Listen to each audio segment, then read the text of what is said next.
Maggie, if you could shit talk anyone for the next hour, who would it be? Charlie motherfucking Kirk, baby. Let's go. What what in particular about Charlie Kirk do you His love? fucking teeth, man. Oh Oh, my God. I could talk about his gum line for at least 4 hours. So well, we let's don't have we don't have four, but we have just about one. let's go. I'm Mallory Hagan. I'm Maggie Gelson Burnett. This is Pretty Furious.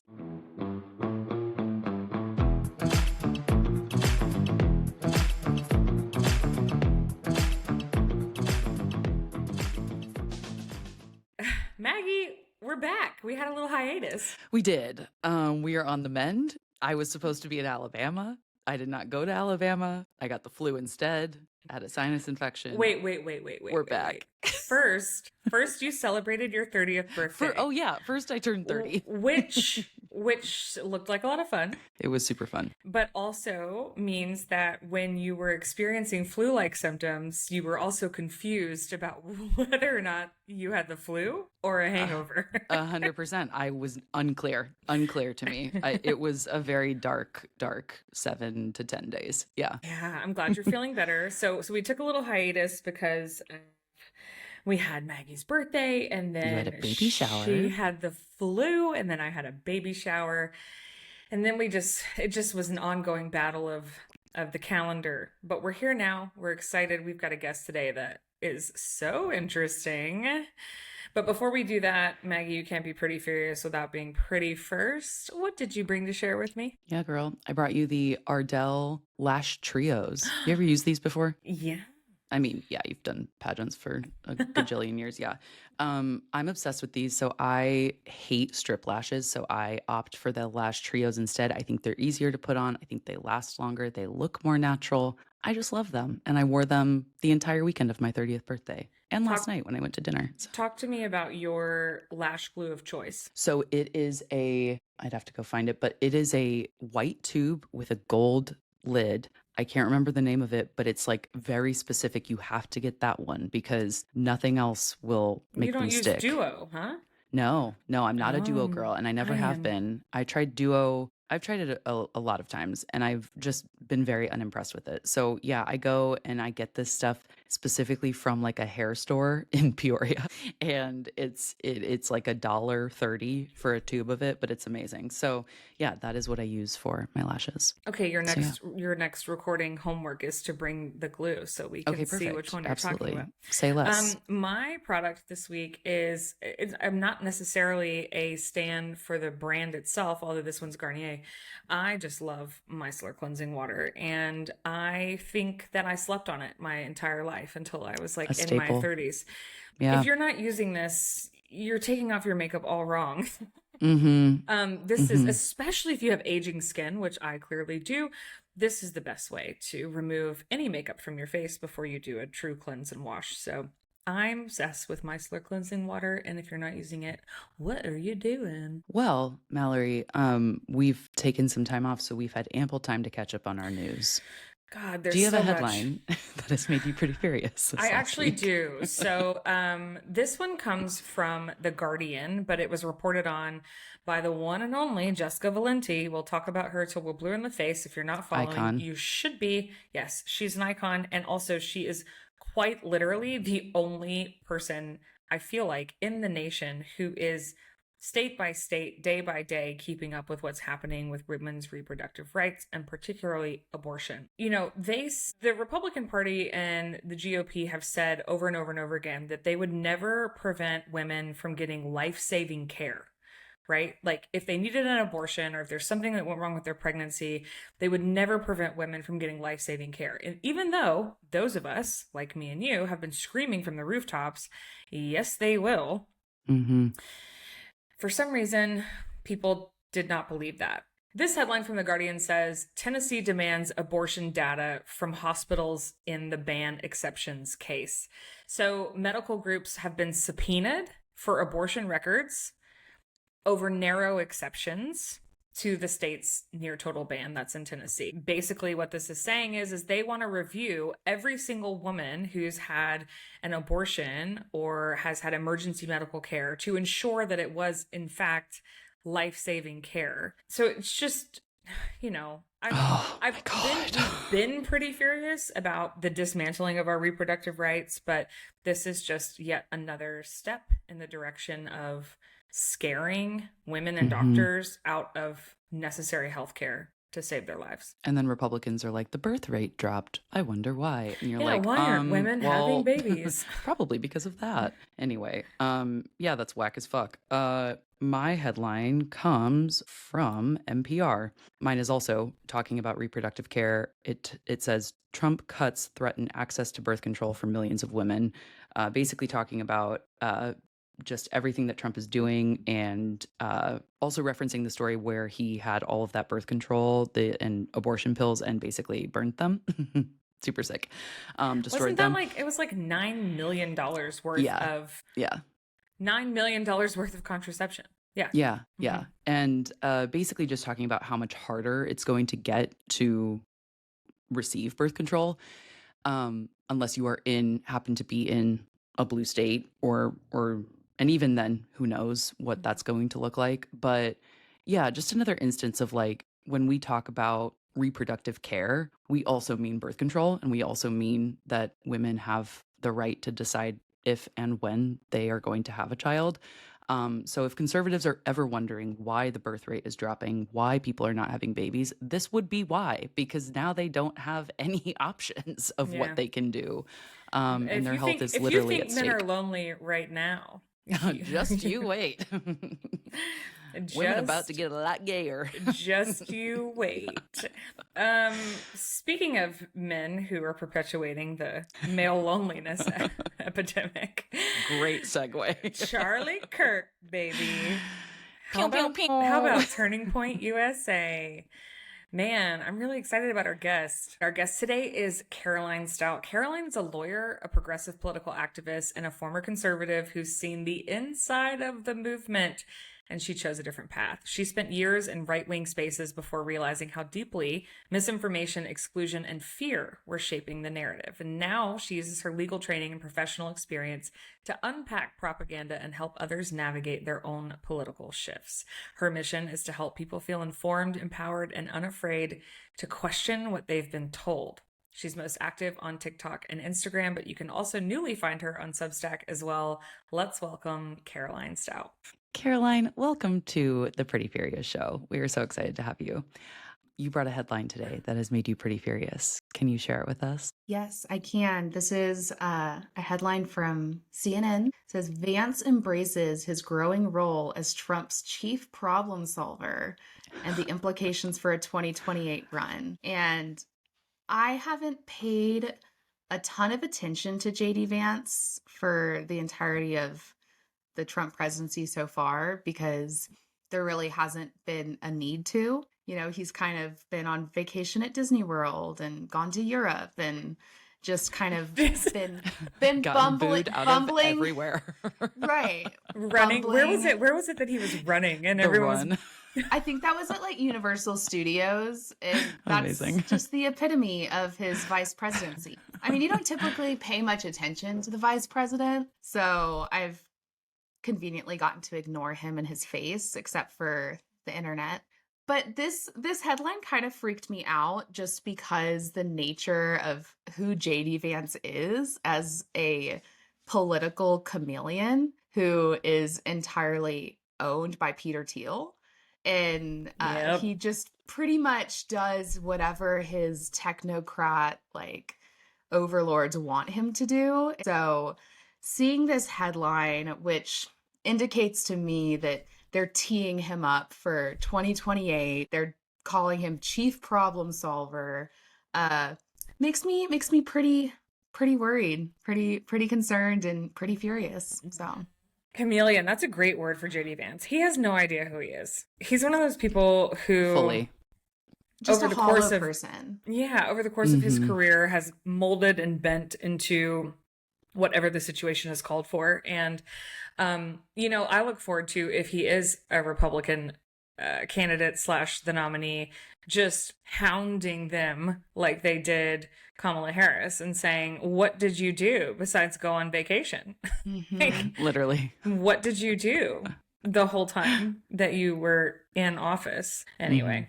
Well, Yeah. you're no stranger to the Republican/conservative tactics. Absolutely. Yeah. No, I'm no stranger to seeing how people in that world just completely adopt the ideology and the policy goals of their benefactors and basically become a mouthpiece for whoever's funding their livelihood. Yeah. Caroline, I'm curious to know, okay, so you worked for Turning Point USA. You were very immersed with our big friend here, Charlie Kirk. Okay, so tell me about Charlie Kirk.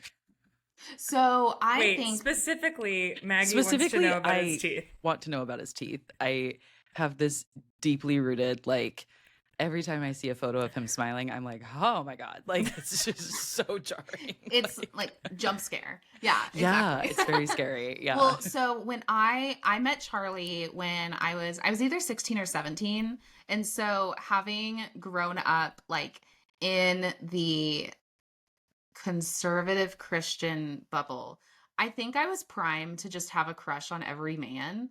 And there was no standard for me. It was like, you are a man, you are a couple years older than me. I instantly am just what are my prospects? That was kind of the really sad state of my self-esteem at that point.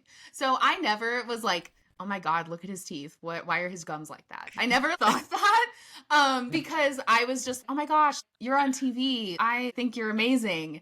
So I definitely did not think he was as strange looking then as I do now. I mean, I see the like kind of photoshopped images of him that are the like funny ones online, and I have to look really close. I'm like, wait, is that actually edited? It's kind of in the same like JD Vance and Charlie Kirk. Absolutely.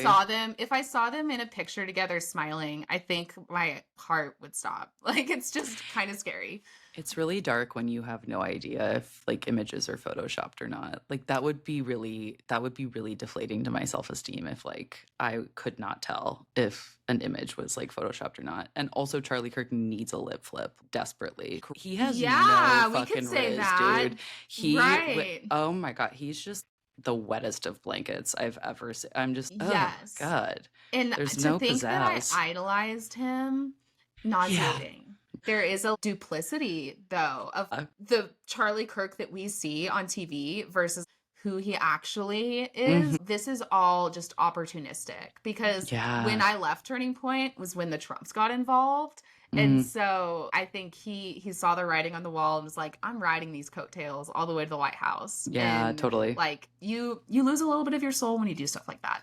A lot of it. Yeah, a lot of it.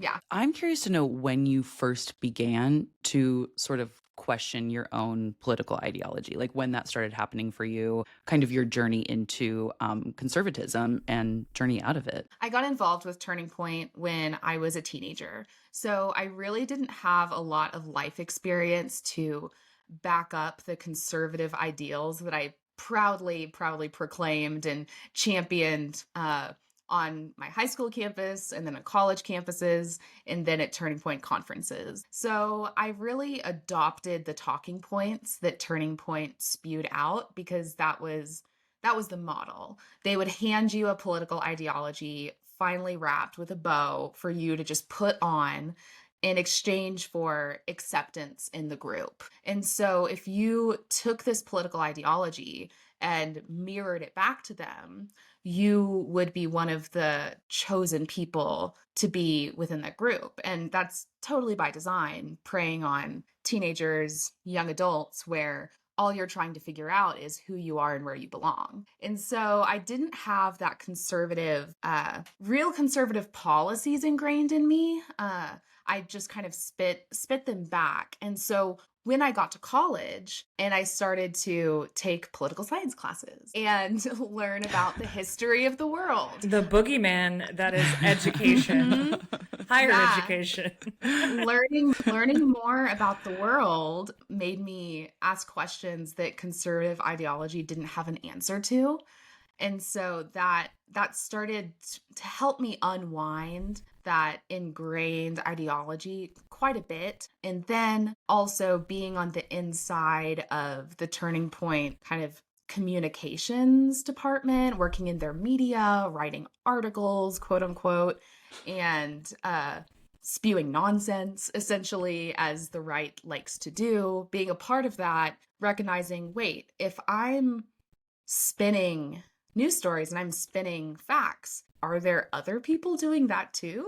And then actually looking critically at like Fox News, looking critically at Breitbart or all of the media giants at the time in that 2016, 2017 period, realizing that they're doing the exact same thing. And I'm just a recipient of that. That's when I started to unwind my conservative beliefs, as weak as they were.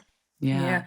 Were your parents conservative? Like, how did you grow up in a conservative family? I grew up in a very conservative family. I grew up going to a Baptist mega church in Houston, Texas. For sure. So like Totally. ground zero for a lot of the conservatives we have today. My first experience with political activism was when I was 4 years old, block walking for a political candidate. So like Wow. it started early. Like my grandparents were RNC delegates who were super plugged in. So very, very involved from the get-go. And so it was just the default for me to become a conservative as well. Like Fox News was what we had on at home. And it was just the default setting for me and a lot of people in my community of origin. Yeah. Maggie's not from the South, but spent 4 years of college in Alabama, and I'm from the Auburn Opelika area in Alabama. So no stranger to the fiscally conservative,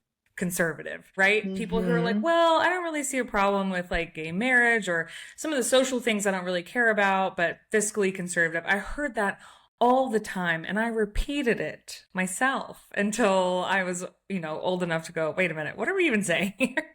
Yeah, wait a minute. Fiscally conservative what does that even actually mean? has a lot of social implications. Yes. But I think about this from the perspective of like when we were all younger. I think you're a little bit younger than me, but not much. Like when we were all younger, conservative and Republican didn't mean indecent. To me, anyway. There were different ways of getting from point A to point B. We had different viewpoints of how we might accomplish different things. But it seems like there's been a real shift into like mean, hateful. And you wrote about this in your Substack about going to a Mexican restaurant and purposefully people wearing MAGA hats in the midst of like build the wall, right? So it was like purposefully antagonistic, mean-spirited stuff. What did you witness outside of that one moment that you chose to share that also sort of pinged that radar for you, where you were like, whoa, these people are actually mean? Yeah. I think there is a bit of a sharpness within when you get deeper into the political world on both sides. I think that just kind of does breed a culture of your stereotypical cutthroat, but I think even personally, there is a sharpness there. But I think particularly on the right, that's a lot more widespread and goes a lot further outside from the center of the political world. I know that when I first got involved, there was a lot of focus on that culture wars mentality and that owning the libs and actively trying to make people on the left look stupid. Because when I was a part of that group, genuinely believed that Democrats and progressives were either stupid or evil, and we had an obligation to expose them for being stupid or evil. And so there was this focus on not actually changing minds and not actually promoting real policy, but making people look dumb. And that never really sat well with me because I grew up in church. I grew up a Christian. I grew up believing that people have dignity and should be treated well. And so that is one thing that really did ping for me. Being involved in the conservative movement helped me open my eyes to, this isn't really a group that I want to be a part of, because there is a lot of nastiness within. Another instance that really was a pivotal moment for me, it was in the end of, I think Trump had gotten the nomination. I wrote an article, I use that term very loosely, for Turning Point. I wrote like a little op-ed essentially condemning the neo-Nazis and the alt-right movement that was really starting to take hold on the right. Because before then, you still had your Reagan era, Bush era Republicans who, like you said, there was this element of decency that was still held. But there was just this really dangerous undercurrent of that fascism that was really starting to come to a head back in 2016. And as we know, that's only continued and worsened. And I wrote this op-ed saying there's no place for that here. That's not what we believe in, as Americans, not just as conservatives. And I thought that was a reasonable opinion to hold. I thought that was totally fine.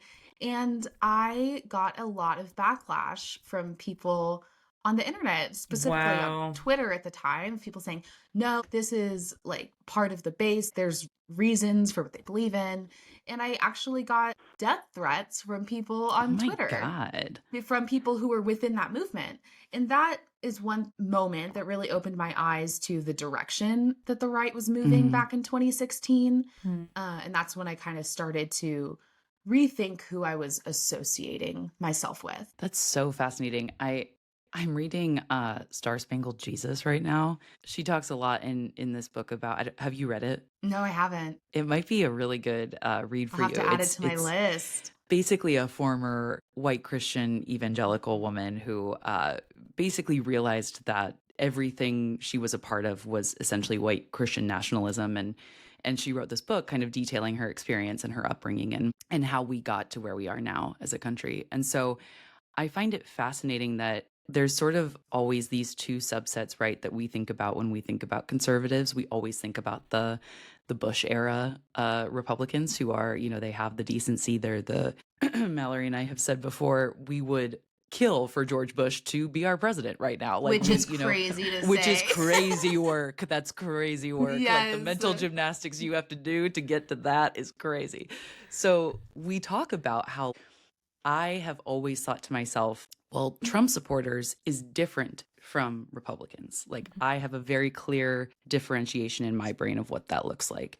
So it's fascinating to me that you write this piece that essentially does the same thing, but you're just within the party versus being external of the party. And people lose their minds condemning it, of like the party that's nuts to me.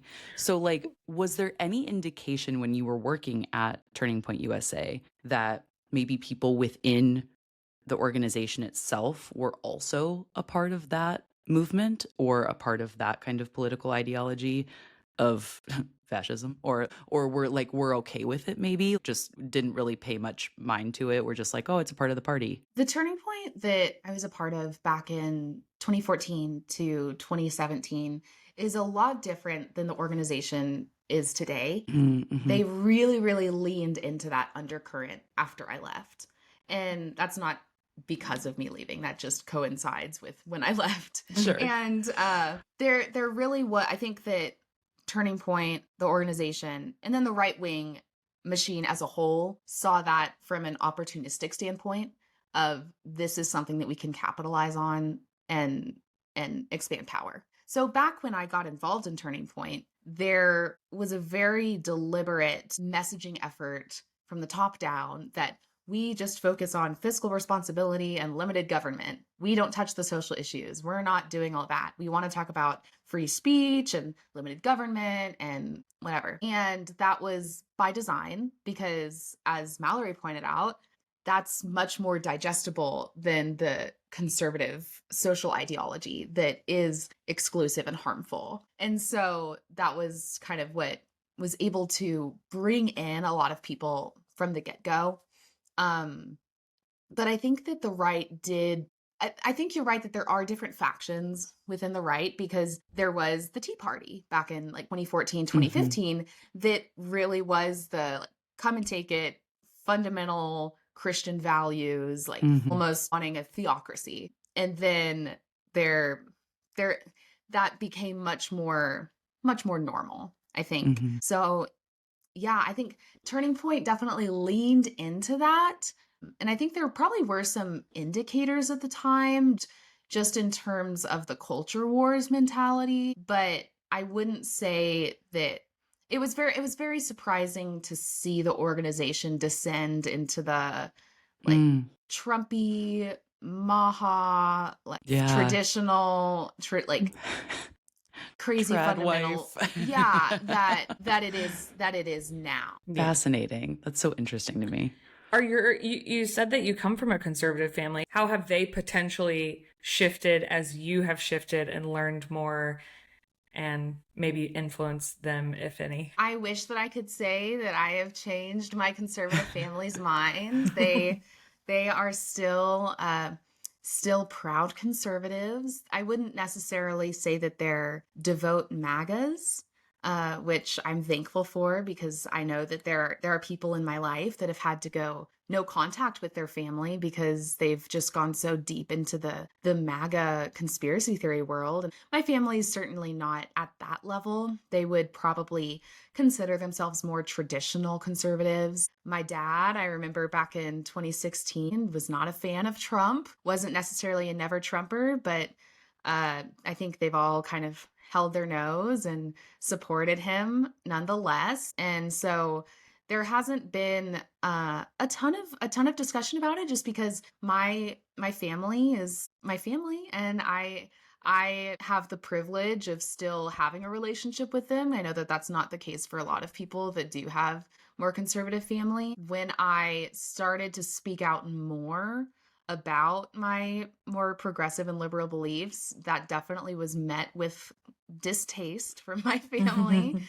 Someone very, very close to me used the word disgusted to describe my new political views, which was hard to hear, but it's saying the quiet part out loud. I knew that that was the case, and it makes me very sad, but it is what it is, and I love them nonetheless, but they have not gone on the same journey of becoming a progressive that I have. Yeah, that's so fascinating to me. Like, I think Mallory and I talk a lot about how we have friends friends and previous acquaintances that we have had to either completely unfriend, end a relationship with, or, go no contact, whatever it is, because of their affiliation to Trump. And I talk a lot about this, or I did talk a lot about this during this past election, because it was I felt it was sort of like a fool me once, like shame on me kind of thing, Right. but then a fool me like 7 times. And like, why am I still trying to entertain this, constant, sort of, I guess, understanding of like where you're coming from, but you can't seem to understand where I'm at.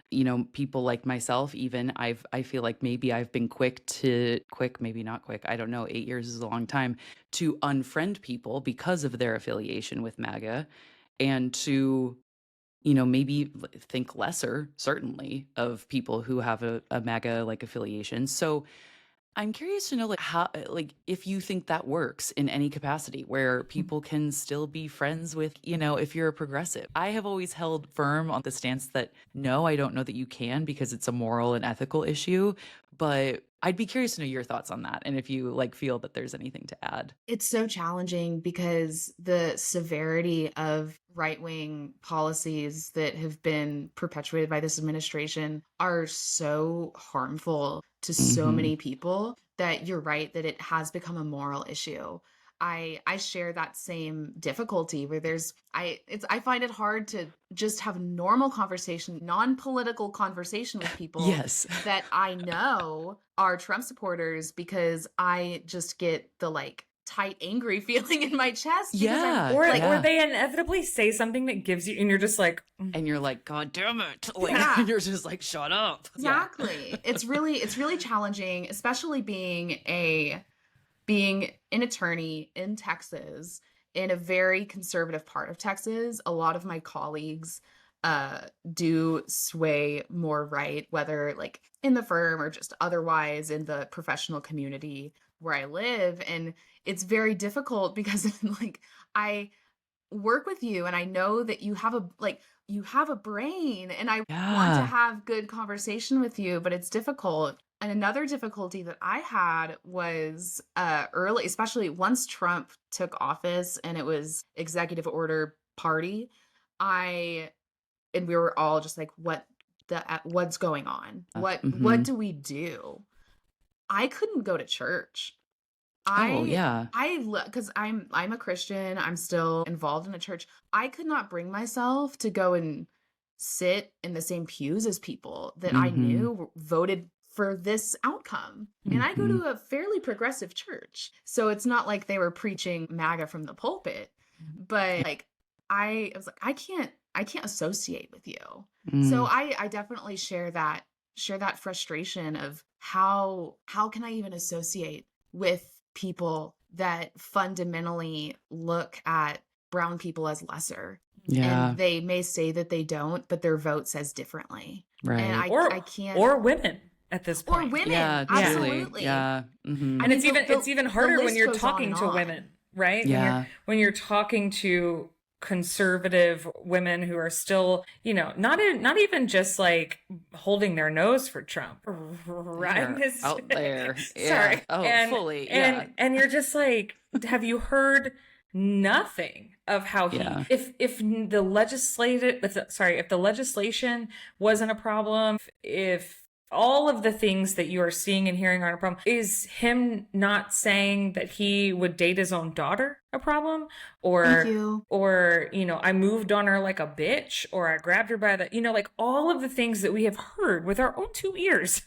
I think Yeah. that's where I get caught up, and I'm with you. Living in Alabama, I luckily live in Huntsville, which is a very, purple space. So there are pockets of people and activities and things where I don't have to be surrounded by MAGA. But the rest of Alabama is, largely very red.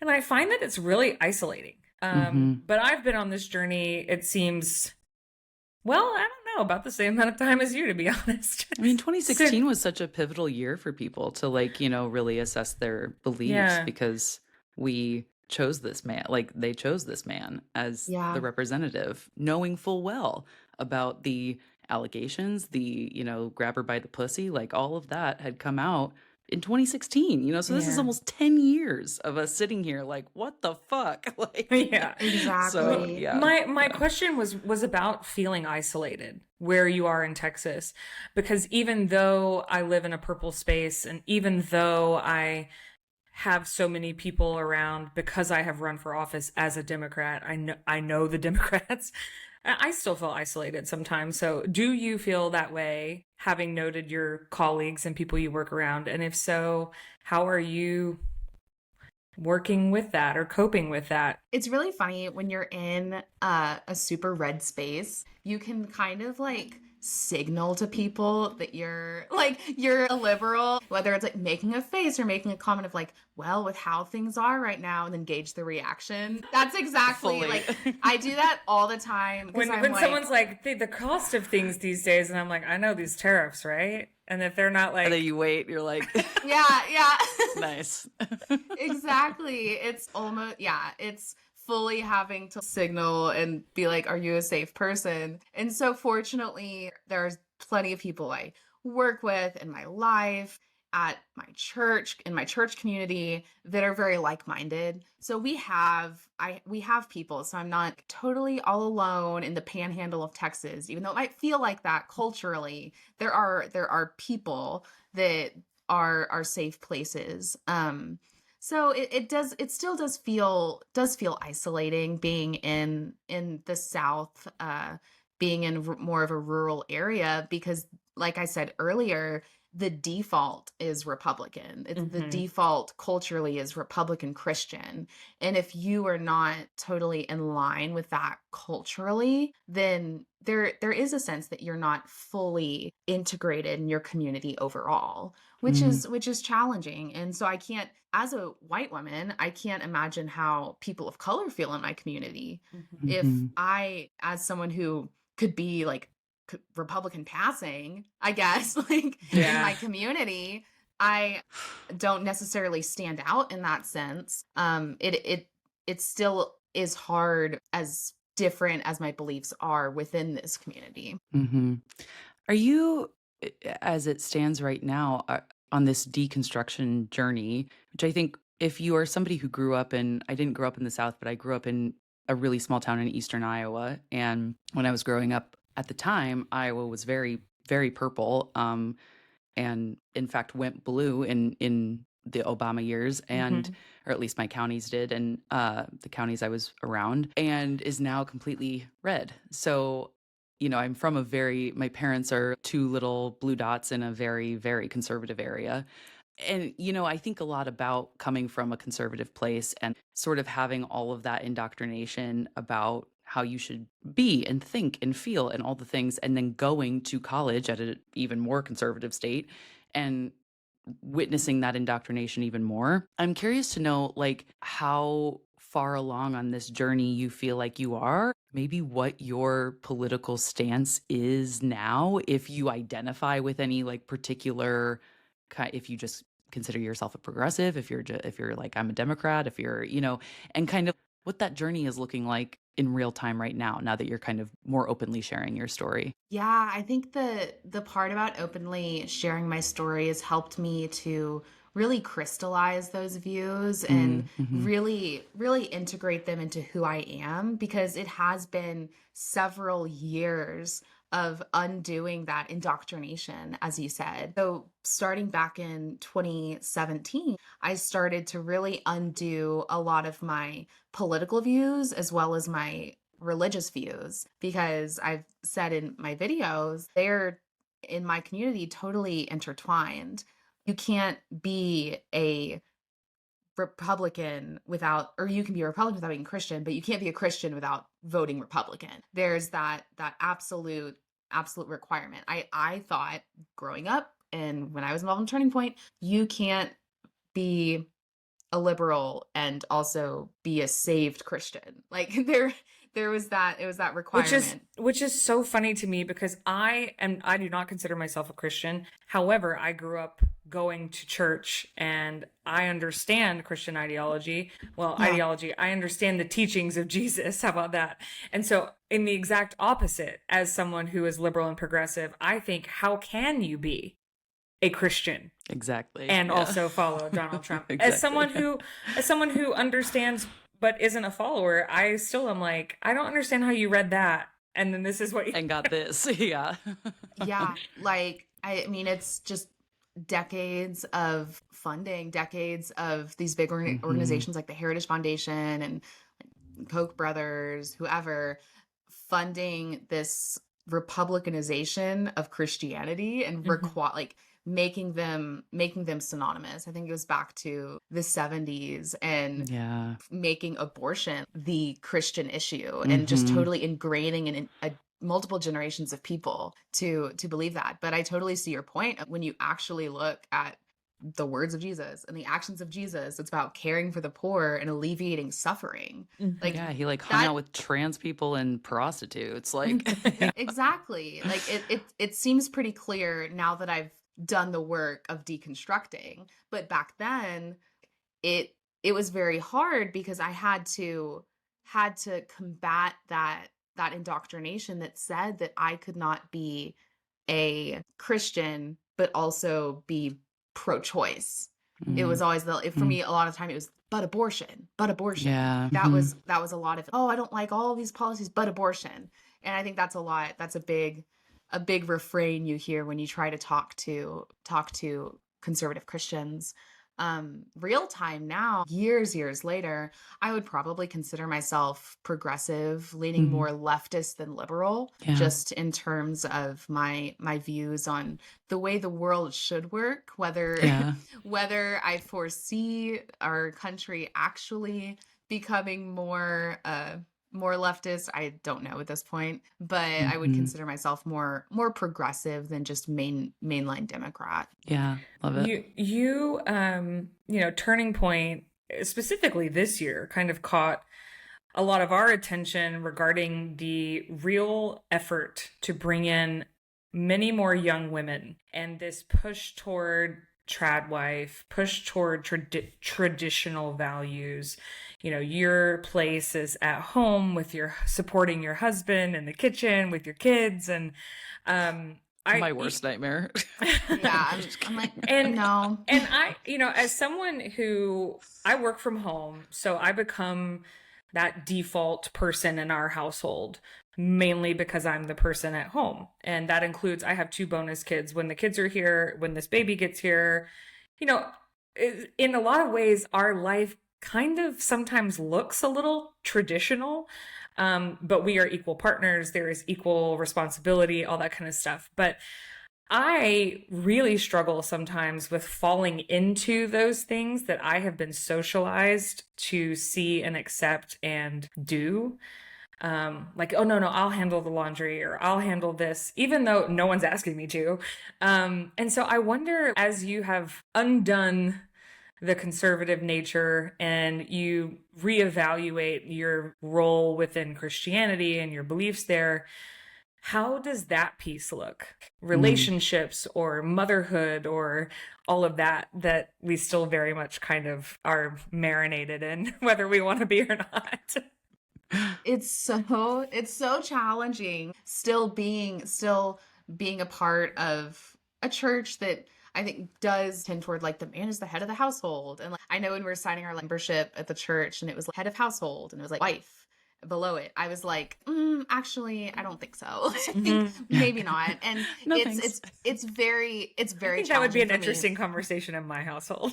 That Yeah. would be I would burn Knock down the out, house. drag Like out. that literally Yeah. wouldn't happen.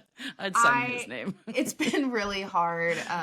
And I love my husband so much. He is very progressive. He's more like, he grew up in Wisconsin, grew up liberal, grew up like Hell very yeah, we politically love to see active. it. Yeah. So like he's very progressive, but like also very theologically minded, and definitely tends to still hold the like more traditional, the man is like the head of household type thing, not in a subjugating kind of way and not in a demeaning kind of way. But I mean, even before we were married, I was like, that wouldn't, I'm not doing it. Yeah. It's definitely difficult. And that was definitely hard leaving that, like you said, socialization. We're socialized to believe that the women are the homemakers and the caretakers, and we are destined for motherhood. And that's just part of the way that the good God made us. That has definitely been an area where I've been pretty radicalized in how I'm like, maybe not. I'm thankful to have a man that like is much more egalitarian than I know that a lot of Christian men are. I mean, because growing up, my family, my grandma loved to watch 18, 19 Kids and Counting and watch the Duggars. And she's like, oh, I just love them. I love them so much. And now I'm just like, like, You should listen to our episode with Tia Levings. She was on our podcast a few Yes, episodes ago, yeah. and she's incredible. Like hearing her take on all of this is mind blowing. Yeah. I'm like, that shit's nuts. that couldn't be me. That could not be me. There's a reason growing up, my people around me were like, oh, you should be a lawyer. And I actually became a lawyer because I like to argue and I like to be right. Yeah. So I'm never gonna be the submissive woman. And so it's really funny, back when I was involved with Turning Point, that was not a part of it. That was not a part of the ideology, the fabric of the organization. In fact, I guess pretty much the chief of operations at the time was a woman who was Charlie's right-hand man, and she ran that shit. Like she owned it. But that is also the other piece of the conservative movement that blows my mind, is this idea that there are women on national television in jobs where they're being paid millions of dollars. There are the Candace Owens and the, Tommy Lawrence, all of these women who are being paid money, real money, not fake money, being paid money in a career path to tell other women that they shouldn't be on a career path. Exactly. There are women running organizations Yes. and running these conservative movements and messaging mechanisms. And I'm like, if you just stop as a woman ingesting that content and think about it, there's a woman making money telling me not to. Make it make sense. Midwife influencers, they all make shitloads of money. It's like, what do you think is happening here? Yeah. I saw a video recently of, or heard a video, I should say, rather, of Charlie Kirk at this latest Turning Point USA Young Women's Conference. And he was speaking to a 14-year-old girl. And first of all, I want to state on the record that I didn't realize that these conferences went that young. Like, I didn't realize that like children were attending these conferences. I sort of assumed that I was very naively assumed that these were adults who were attending these conferences. No, or it's college kids. students. Yeah. And she asked a question, this girl, to Charlie, and she said, I want to be a political journalist someday. What do you recommend? Do you recommend that I go to college, or, and his reply was that he finds value in obtaining in the MRS degree, in going to college to find a husband. And you could see, like, in the video, this girl takes the, hands over the mic, and it is very sad to watch, because you can see sort of the life drain from her face, where you're just like, yeah, you really admired this person, and I wanted their perspective on this thing I should do. And they told me that instead of pursuing it, I should just go and find a spouse. And I can't imagine hearing that at 14, because I grew up Catholic, and that's a whole other can of worms, but there was never any, there was never any messaging that was overtly, I guess, misogynistic in that way. That was like, you have to find a husband, like, and maybe that was just my household, but yeah, I just found that to be so disappointing that we are now raising a generation of women who are attending these conferences because maybe they think they're going to make friends, or maybe they think they're going to learn something new, and their parents probably also think that too. I don't think there is strictly ill intent behind, parents sending their kids to these things, but this is the indoctrination that we're now facing. It's very overtly present. And so that, I think, was a very jarring realization I had about where Turning Point USA has kind of landed, and the tradwifery of it all. The other hilarious element of that, and this is a whole other rabbit hole we don't have to go down, but I do want to point it out, is this concept that we're going to move young women back into the home, away from the workforce, presumably because we are outperforming men in every capacity of the workforce, but that's neither here nor there. Slay. We're going to do that without raising wages, without paying people, lowering the cost of anything. Yeah. And so now you're going to have two people living on a household off of the income of,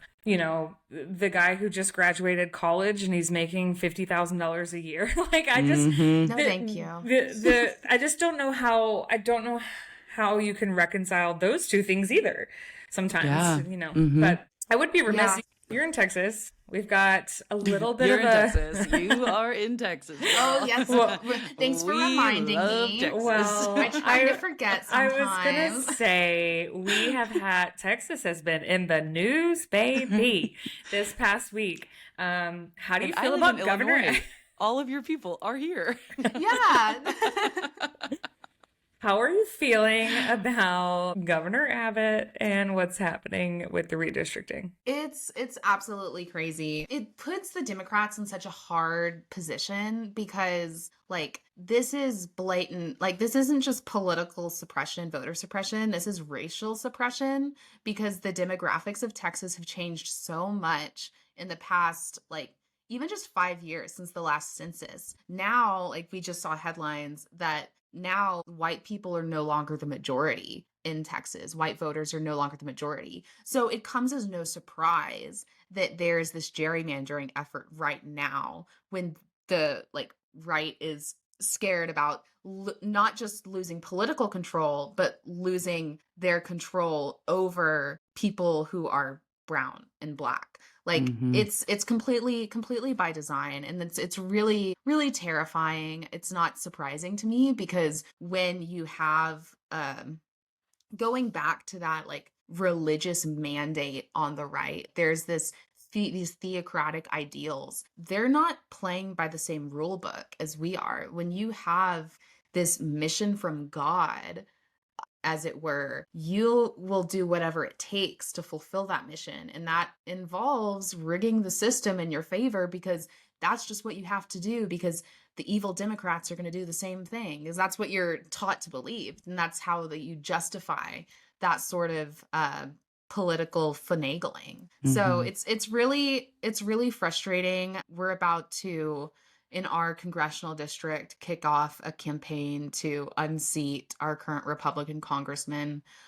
We have like an amazing candidate, but our like district, like you can drive for 6 hours and still be in the same district, because it's just one long like skinny thing. Wow. Oh, wow. It's insane, because I'm up in the Panhandle, and then part of our district is way down in the Dallas-Fort Worth area, because they want to like they're pulling split up this area in like north of DFW, in this area called Denton, which is a very artsy, very liberal. It's like a music college. And so that's somehow in the same district as rural Panhandle, like beef farmers. Like that's what we're dealing with. And they're just trying to make it worse. But what's not most concerning to me, but something that I think is worth talking about, is the Democrats' response to it. Not the Texas state lawmakers, but I'm talking about Democrats nationally, because there's now this effort to further gerrymander blue states. Yeah. And so it's like we're on a race to the bottom in terms of just voter suppression on both sides. So the left can't say that they're fighting to save democracy if they participate in dismantling democracy. Yeah. Yep. But also at the same time, what choice does the left have? Yeah. Like, it's a really hard political position to be in, and I'm really curious to see how it plays out. Especially just with all of the other voter suppression tactics that are coming on from the federal level. Yeah, I think I'm with you. I have been waiting for so long for the Democrats to stand up and really put a stop to something. Not a strongly worded letter, Chuck, but I hear you on the race to the bottom, and what I'm hoping is that they're just trying to show their might and make them think, like, between New York and California alone, this is a numbers game that you probably don't want to get into, right? Like, so I am hoping that that's really what's happening here. But we're so far down the rabbit hole of just insanity. Right. It's just so hard, because it's like, okay, we're trying to eventually be able to stop gerrymandering, and in order to do that, we have to gerrymander too. Right. Yeah. It's crazy. But also, partisan gerrymandering has been around for 100 of years, so it's nothing new. It's just the severity and the intensity mid-decade of doing it that's really scary. Yeah. I would love to know what you believe has to maybe change within our political system for more people to have experiences like you, where they go from not even necessarily going from far right or whatever to liberal, but just opening their mind to other people's experiences and other groups' difficulties, their struggles. I'm curious to know what you think has to happen in our politics right now for that to happen for other young people. Such a loaded question. It's like, how do we fix it, Caroline? Fix this mess for us. Let's figure it out. Seconds. Yeah. Let's figure it out right now here on the pod. But let's spitball some ideas. I think it's gonna take so much undoing, much undoing of the system to even get to a place where we can start to talk about fixing it. I think there's so many different elements to it, between distrust in the media that has been ingrained in the right, while still trusting Fox News, which is now just CNN to people on the right. Like Fox News is somehow not right wing enough. I think that it's Literally though, yeah. I think it's a lot of exposing media bias, and that sounds so trite to say in such a kind of a cop-out answer, but I think exposing, not just taking a story and saying, here's how this spins and that's trying to influence you, but actually looking at who are the key players in the media ecosystem and who is financially backing them and what are their interests, and looking at where the money is. It's that like phrase of like follow the money. Look at what like Sinclair Broadcasting has done, who funds and owns Sinclair Broadcasting, like whose pocket are they in, the rights, like that is a tool that can be tapped into by the right to push right-wing propaganda. I know we've all seen the video of like all the local news like lined up together saying the exact same thing. But I think that's really important to really start to crack the veneer of the right-wing machine. For me, that was a big part of it, realizing that there is an agenda here. Like this, Fox News is not Bible. Like it is not to be taken at its word. And then also from the money perspective, looking at who is funding organizations like Turning Point, Heritage Foundation, where all that money comes from, and what are their interests. They're all billionaires. What do billionaires want?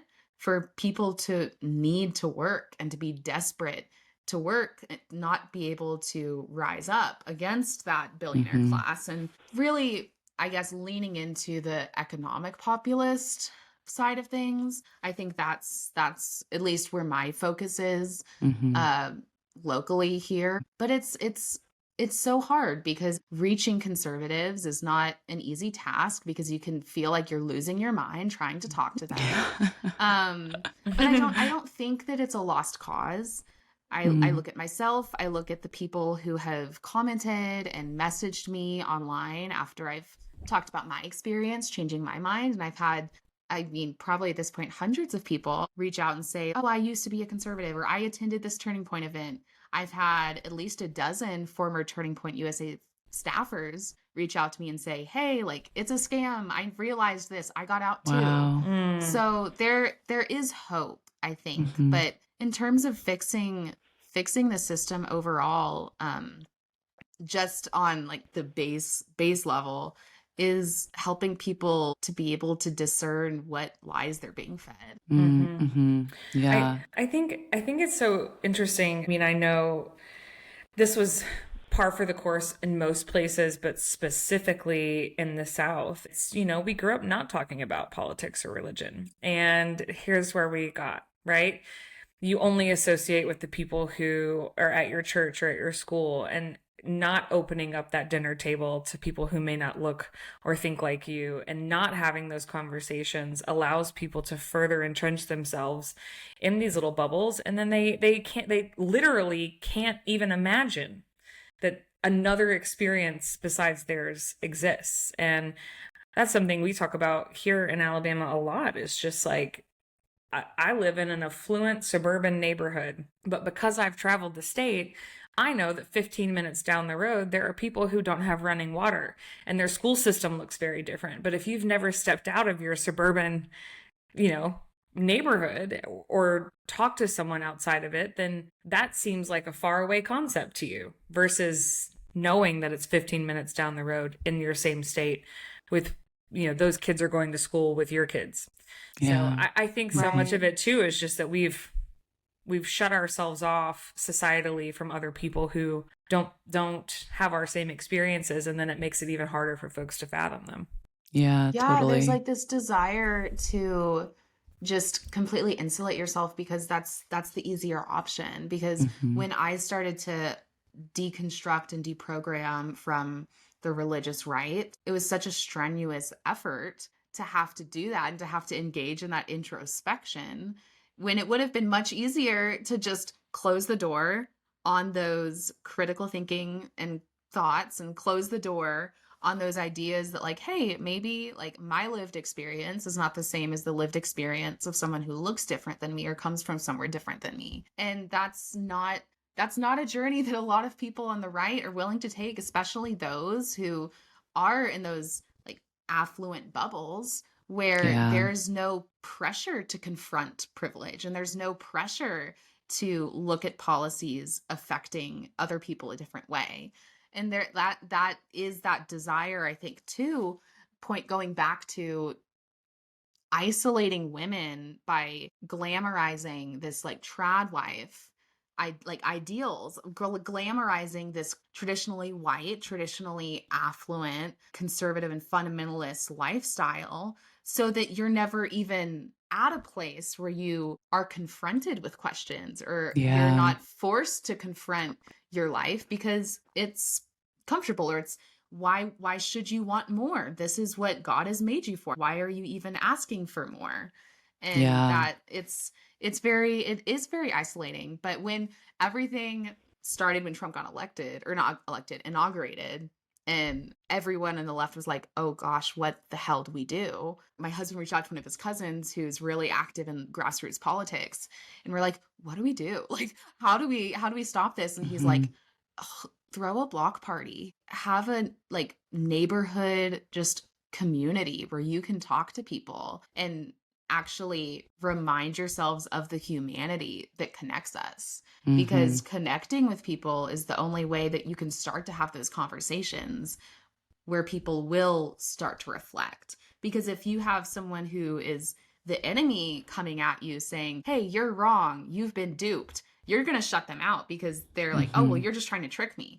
But if you have a neighbor coming alongside you and saying, do we act like, why don't we want safe schools? Don't we all want healthcare? Don't we want affordability? Like, we can all agree on these things. Like, there's more of a likelihood to actually get to the heart of what makes conservatives conservative and show them that the policies the right is implementing don't do that. Yeah. Do you have advice for people who are on their own kind of deconstruction journey of, kind of looking at their own beliefs from when they were growing up to now, kind of thinking back to your time when you were really immersed in, what you said, the strenuous kind of introspection phase? What is some advice you would give somebody who's maybe on the same journey? This is something that, I mean, if I could go back in time and talk to like little 20-year-old, 21-year-old Caroline, I would say, like, you deserve to think for yourself. You are an individual. You are not just a woman to be a prop. You are not just some young political activist in this conservative movement that should be exploited. You should know what you're saying. If you are signing your name on something, you as an individual deserve to think for yourself. And the hard work involved with rethinking what you believe in is worth the effort, because at the end of the day, you'll be a more integrated person. And the journey is very difficult because there is a lot of undoing of your identity, especially if you come from that conservative Christian community or family of origin. There is a lot of undoing that is involved that is very uncomfortable. But on the other side of that, you'll experience a much more integrated inner life that is much more true to yourself. And if you come full circle, come back to being conservative, I don't know how, like, you've gone on a different journey than me, but like, you've done the work. And if that's what you genuinely believe, be true to yourself. I hope you think about others. But at the end of the day, we are on this earth for only a few decades, not that long. But it still is a long time. And living your life as an integrated person is going to be much more fulfilling in the long run on a personal level than just buying into talking points and letting other people who are funded by billionaires tell you what your identity should be. Yeah. I love that. That's amazing. There's freedom on the other side of that exploration. Yeah. And I feel very fortunate to have found that exploration, ironically, through competing in the Miss America organization. The ability to prepare yourself to stand in front of an audience of however many million people on TV and this panel of judges and the media and say what you think requires that you have to know what you think. And defend it. Yeah. And be able to defend it and be able to debate some of those harder issues. And so what I found on the other side of that work, which I thought was hard at the time, was that I was so much more myself, that I had really put in the work and I knew what I thought. And you weren't going to, like, we could debate things, but you weren't going to be able to tell me to say something that wasn't going to work that way. So I think there's just so much freedom on the other side of that exploration. Yeah, absolutely. Being in your early 20s is such a formative time. Like there's not room for you to let people to tell you who to be. And that's what is so dangerous about organizations like Turning Point USA, because they're coming in at the ground floor when people are really clarifying and deciding who they want to be and what they want to do with their life. And they're telling women, like, go get your MRS degree. That's what your identity should be. And it's preventing people from really forming their own identity, which ends up making these individuals feel like they're required to put on this MAGA persona because there really is nothing else holding them together and allowing them to be an integrated person. Yeah. Totally. I love that advice. Caroline, before we wrap up, we usually ask all of our guests to bring a product that they love. Did you bring something with you today? I am a fellow curly girl naturally. So like I've been putting a lot of heat on my hair lately and like color and stuff. So my product that has become my holy grail is the K18 molecular hair repair mask. I had never heard of this before. I have gone on so many journeys to try and find the holy grail, like repair healthy mask. And it has done so many wonders for my hair. It's Jesus Christ himself. Like this is your new church. This is the church of K18.